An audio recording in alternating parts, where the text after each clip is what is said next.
আসসালামু আলাইকুম ভিউয়ার্স, আজকের পর্বে আমি আপনাদেরকে দেখাবো আমার শখের ডিশওয়াশার। অনেক দিন ধরে ভাবছিলাম ডিশওয়াশার কিনবো করতে করতে আল্লাহ পাক আমার শখটা পূরণ করেই দিলেন।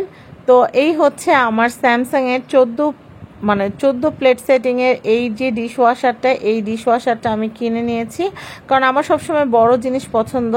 আমি সবসময় চেষ্টা করি যে আমি যে বাজেটটা খরচ করতেছি সেটার জন্য একবারে খরচ করা হয়, কারণ আমি ছোট একটা মেশিন কিনলাম, আবার পরে বড় আবার মেশিন কিনে টাকা খরচ করতে হবে। আর এইগুলো যেহেতু এক্সপেন্সিভ আইটেম, একবারে বড়টা কেনাটাই বেটার। আর যেহেতু আমি নিজেই সারাদিন রিভিউ মেক করি আপনাদের জন্য, আমি যেই জিনিসটা কিনবো বা যে মেশিনটা কিনবো এটা কিন্তু সবচেয়ে বেস্ট হতে হবে। তো আমি অনেক যাচাই বাছাই করার পর আমি কিন্তু অনেকগুলো ব্র্যান্ড দেখেছি, যেমন মিয়াকো দেখেছি, শার্প দেখেছি, তারপর বোচ দেখেছি, তারপর হচ্ছে বেকো দেখেছি, তারপরে আরও অনেকগুলো ব্র্যান্ড দেখার পরে আমার কাছে মনে হলো স্যামসাংয়ের এই যে 14 প্লেট সেটিংয়ের যে মেশিনটা এটি সবচেয়ে বেস্ট হবে। তো আমি এই ফার্স্ট ওয়াশ দেওয়ার জন্য আমি কিন্তু মেশিনে লবণ, তারপর হচ্ছে সাবান, এগুলো সব আমি রেডি করেছি। আর হচ্ছে প্লেট, মেশিনটা আনার পর থেকে আমি প্লেট জমাচ্ছিলাম যে কখন অনেকগুলো প্লেট জমবে আর আমি ওয়াশ করব প্লেটগুলো মেশিনে। তো যাই হোক, আমি আপনাদেরকে একটা কথা বলি, ডিশওয়াশার কেনার গাড়ি কেনা এক সমান। গাড়ি কিনলে যেমন ড্রাইভার লাগে, গাড়ি কিনলে যেমন তেল লাগে, ঠিক ডিশওয়াশারটা ওরকম। ডিশওয়াশারের সল্ট অনেক এক্সপেন্সিভ, ডিশওয়াশারের যে সাবানগুলো থাকে বা ট্যাবলেটগুলো থাকে ওগুলো খুবই এক্সপেন্সিভ। 100 পিসের ট্যাবলেট যেগুলো, সেগুলো কিন্তু প্রায় 5,000 টাকার মতো বাজেট লাগে। আর ডিশওয়াশারের যে সল্ট থাকে সেই সল্টও প্রায় 2500-2800 এরকম 2 কেজির দাম। তো এই যে কম্পার্টমেন্টটা দেখলেন ওখানে ক্যাপসুলটা দিতে হয় বা ট্যাবলেটটা দিতে হয়, যেটা কিন্তু হচ্ছে ডিশওয়াশারের প্লেটগুলোকে ক্লিন করবে। তো আমি সবগুলো প্লেট সেট করে দিয়েছি, যেহেতু আমি প্রথম ওয়াশ দিচ্ছি, তাই আমি কিন্তু ফার্স্টে যেটা করেছি সেটা হচ্ছে প্লেটগুলোকে সুন্দর করে এভাবে করে দিয়ে দিয়েছি। প্লেটগুলো এভাবে করে দিয়ে তারপর হচ্ছে আমি মেশিনটা অন করব। এই যে বাটিগুলোকে আমি এভাবে দিয়ে দিয়েছি যেন খুব সুন্দর করে পানিগুলো যেন সব জায়গায় ছিটে। আর একটা জিনিস খেয়াল রাখবেন, সেটা হচ্ছে আপনি যখন ডিশওয়াশারটা সেট করবেন তখন যেন পাখাগুলো যেন ভালো মতো ঘুরতে পারে। প্লেট বা মগ বা আপনাদের ডিশেসের কারণে যদি ঠিক মতো পাখাগুলো ঘুরতে না পারে তাহলে কিন্তু ক্লিন হবে না। তো আমি আপনাদেরকে বলি, এটা ইলেকট্রিসিটি বিলটার কথা এখন আমি বলবো না, কারণ কি আমি এখন 1 মাস ইউজ করি নাই।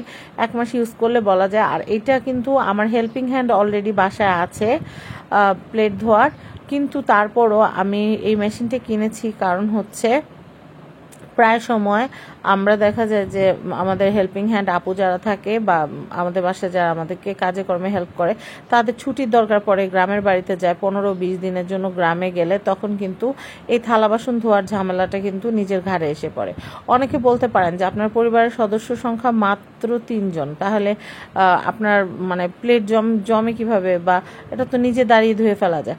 আসলে আমি যেহেতু ঘরে বাইরে কাজ করি, তাই ঘরে বাইরে মেনটেন করা অনেক ঝামেলা। আর আমার প্লেট প্রচুর নোংরা হয়, কারণ সকালের নাস্তা, দুপুরের খাবার, রাতের খাবার, তারপরে খাবার ঢেকে রাখার জন্য যে প্লেটগুলো ব্যবহার করি সেগুলোও আমার দেখা যায় যে পাহাড় জমে যায়। তো সেই জন্যই মানহার আব্বুকে অনেক রিকোয়েস্ট করে 3 বছর ধরে পটিয়ে পাটিয়ে শেষমেশ এই ডিশওয়াশারটা কিনলাম। ওয়াশিং মেশিন কেনার সময় যে কীরকমভাবে তাকে রিকোয়েস্ট করেছিলাম সেটা তো আপনারা দেখেছেন। আলহামদুলিল্লাহ আমার ওয়াশিং মেশিনও কেনা হয়ে গেছে, ডিশওয়াশারটাও কেনা হয়ে গেছে। ডিশওয়াশারটা আমি রেগুলার বেসিস ইউজ করব না, সপ্তাহে একদিন, যেমন আপা শুক্রবার দিন আসে না, তো বৃহস্পতিবার দিন রাত থেকে শনিবার পর্যন্ত আমার অনেক প্লেট বাটি জমে যায়। শুধুমাত্র সপ্তাহে একদিন ওয়াশ করার জন্য এটা না। আর হচ্ছে ঈদ চাঁদে দেখা যায় যে আপা যদি কোনো সময় বেড়াতে যায় তখন দেখা যায় যে আমার উপর প্রেশার হয়ে যাবে, সেই জন্য জাস্ট মেশিনটা কেনা। তো অনেকে জিজ্ঞাসা করবেন যে আপু এটার দাম কীরকম। তো এটার দাম হচ্ছে 80,000 টাকা। আপনারা চাইলে গুগল করে দেখতে পারেন, এক একটা ওয়েবসাইটে এক এক রকম দাম দেওয়া আছে, কিন্তু আমি যে কিনেছি আমার খরচ পড়েছে হচ্ছে 80,000 টাকা। এখন অনেকে কোশ্চেন করতে পারেন যে আপু এটা এই ডিশওয়াশারে প্লেট ধুইতে সময় কীরকম লাগে। এখানে আমি আপনাদেরকে বলি, এই ডিশওয়াশারটা টোটালি লাক্সারি একটা আইটেম।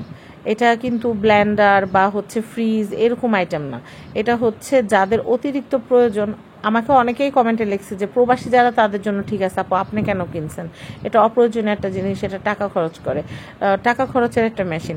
তো আমি বলবো হ্যাঁ সত্যি এটা টাকা খরচের একটা মেশিন। তো অনেকেরই ধারণা থাকে যে যেহেতু এই মেশিনগুলো অ্যাভারেজ 1 ঘন্টা 2 ঘন্টা বা 3 ঘন্টা এই মেশিনগুলোতে প্লেট ধুইতে লাগে, তো সেই ক্ষেত্রে অনেকেই মনে করেন যে এটা একটা অপচয়ের রাস্তা। কিন্তু আমি বলবো যে আমার যেই পরিমাণ প্লেটলেট জমে, আমার জন্য এটা সত্যি খুব এসেনশিয়াল একটা আইটেম। আসলে যার যার প্রয়োজন তার কাছে নিজের প্রয়োজনটা আরেকজনকে মানে বলে বোঝানো যায় না, আর কেউ বুঝবেও না, তো বুঝাতে চাইও না। আমার কাছে মনে হয়েছে আমি যখন সংসার শুরু করেছি তখন মানহার আব্বু আর আমি দুজন মিলে বলতাম আমরা এটা করব, আমরা ওইটা করব, আমাদের নিজেদের একটা ফ্ল্যাট হবে, আমরা সেখানে এসি সেট করব, আমরা সেখানে এটা রাখবো, ওয়াশিং মেশিন হবে, আমাদের এটা ডিশ ওয়াশার হবে, আমাদের ডাইনিং টেমন হবে। ঠিক লাইফের এই পর্যায়ে এসে সংসারের 15 বছরের এসে এখন আমার সবগুলো শখে আল্লাহর রহমতে আলহামদুলিল্লাহ পূর্ণ হয়েছে। আমরা হাজব্যান্ড ওয়াইফ দুজন যা যা ভেবেছি তার চেয়েও আল্লাহ পাক আমাদেরকে অনেক বেশি দিয়েছেন, আল্লাহ পাকের কাছে শুকরিয়া আদায় করি। তো এই দেখেন মেশিনটা আমরা যখন চালু করলাম, চালু করার পরে কিন্তু এই যে এটা কিন্তু যখন ধোয়া হয়ে যাবে, একদম পরিষ্কার হয়ে যাবে, তখন কিন্তু একদম গরম থাকবে, কারণ জীবাণুমুক্ত করবে। যে লবণ আর আমরা যে ক্যাপসুল বা হচ্ছে পাউডার সাবান যেটা ব্যবহার করেছি, মানে ডিশ ওয়াশার পাউডার যেটা, ওইগুলো দিয়ে যখন আমরা মেশিন অন করে দিয়েছি ঠিক 1 ঘন্টা পরে কিন্তু একদম প্লেটগুলো ক্লিন হয়ে গেছে, ক্লিন হয়ে একদম শুকনা ড্রাই হয়ে গেছে, গরম হয়ে গেছে। তো আপনাদের যাদের কিনতে ইচ্ছা আপনারা কিন্তু কিনতে পারেন। এটার প্রাইস হচ্ছে 80,000 টাকা। তো টাকাটাও অনেকে বলবে যে আমি তো হাতেই প্লেট ধুতে পারবো, এত টাকা খরচের কি দরকার। আসলে শখের তোলা 80 টাকা, আমার ভালো লেগেছে তাই আমি কিনেছি।